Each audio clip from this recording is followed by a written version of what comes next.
obviously this one is the best one that I've ever reviewed. So as you guys can see, it's probably got some air in the line.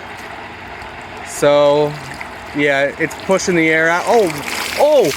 Hey guys, welcome back to Unboxing with Scott. So for today's video, we're checking out this 1 horsepower submergible water pump. So let's see what's in the box and let's demonstrate it for you guys. All right guys, so this is it. What right away I noticed about this one that I kind of like is that the tubing already is pointing upward. So you already got this height clearance for the water to come out. And another thing that I'm noticing about this one is you can set it for automatic or manual. So that's up to you guys. That's really nice as well. They also give you this adapter. They only give you one, and this adapter threads on right here. Obviously, guys, you can buy your own on Amazon, and you can customize it, do it yourself, however you want. I mean, you guys can buy clear hosing and just connect it right on here, and then take it 1,000 feet if you really wanted to. They give you a manual, but it's really simple and cut and dry. Basically, and one thing I actually really like about this one, some of the other ones you have to have blocks down or something down so that it's off the ground. This one appears to have open inlets on the sides right here. So it's already blocked off. So if you guys could see this, it's already blocked off. So you can just set this directly down on the ground without any blocks or anything. And it's gonna pull the water in the sides and then take it out. So that's already a big plus over some of the other ones I've reviewed in the past. So yeah, let's go over some specs here. I mean, it's 120 volts, 60 Hz, 1 horsepower. Maximum flow rate is 3700 GPH. Maximum height is 26 feet. That's crazy, guys. So it could take straight up 26 feet from what I gather, but let's go ahead and test it out. The cable is pretty long. You may need an extension cable depending on where you're going, but it is pretty decent. I don't think we need it, we need any longer than that, but let's test it out for you guys. All right, guys, right away, I'm already seeing another feature that just blows most of these pumps out of the water. No pun intended. Literally. So when you have it on automatic, it stays off until it picks up water. If you want it to just run, just slide it up. Check this out. That's it. That's how loud it is. So you have it on manual now, and now manually it just sucks water or whatever. Auto, it decides for itself. All right, guys, so here's the difference of automatic. Automatic, it looks like the water actually does have to get up pretty high for auto to kick on. So you may, automatic would be good to just have it on all the time, but if your basement's gonna flood or something, then you might wanna switch it to manual, when you're there. But automatic is good for like a emergency, just to keep it on automatic all the time. So let's go ahead and see this.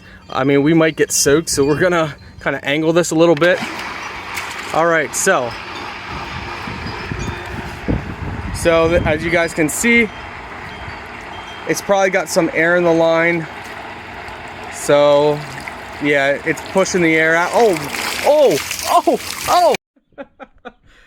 So we were using our phone. Guys. Oh, holy cow.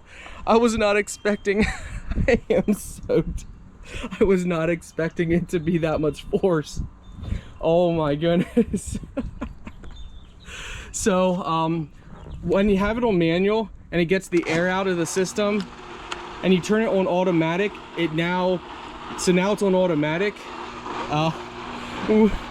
Yeah, so it just had to get the air out of the lock system. Oh man, no, we're not keeping that at us again. So once the air's out, so if you got a line hooked up, yeah, so so basically we had it on manual. Oh shit. Oh my gosh, guys, this is insane. This pump is insane. I just got soaked again.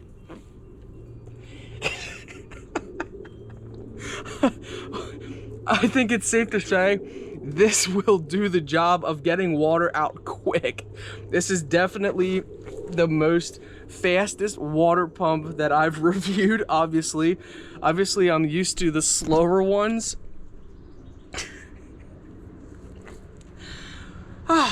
And today's a cold day, so that's some cold water.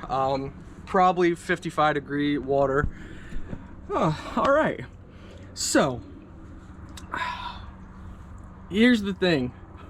This obviously works extremely well for clearing water.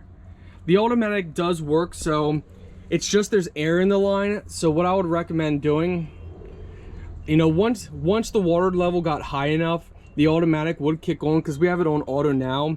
But once the air's out of the line, so if we switch it to manual and now turn it on the auto, all right, we gotta get out of here. So we got it on auto right now. And let's move this over here. Okay, so it turned off because of water. Oh. So, needless to say, if you got a hose on here, you can run this out very quickly. This will empty out very quickly. Oh my goodness. Wow. Talk about a pump that works extremely well. Now, how am I going to turn this off? All right, we got to get in here. All right, so we got it hooked up right here. We're done. Holy cow. This pump is amazing. If you need a high-powered pump, this thing is a monster. So again, guys, if you had a hose hooked up to this, it would run, and you could run this anywhere you want. Clearly there is no problem with this thing working. I mean, clearly. So this thing works awesome, and that was on automatic. So yeah, the issue with automatic is when there's air in the line, it doesn't detect it until the water would get high enough. But if you switch it from automatic to manual and let it pull up the water, and then you put on automatic, then it would automatically work. So yeah, just read the manual, learn it, play with it. I gotta try and dry off here. Obviously, this one is the best one that I've ever reviewed. I mean, definitely the best one. The most powerful, the most convenient, and yeah, gonna get the job done. You can have a large pool, and you could drain it or fill it, or, you know, whatever you guys want to use this for. I mean, if you have a creek and you're off grid, this thing would run the water up. I mean, it said 26 feet, it could go straight up. I mean, it said vertical height 26 feet, so I can believe it. I think it could run water straight through a line. Now, you guys saw how high it shot up, I mean, without a line, so that's insane. So yeah, I definitely get to Scott Pass 1000%.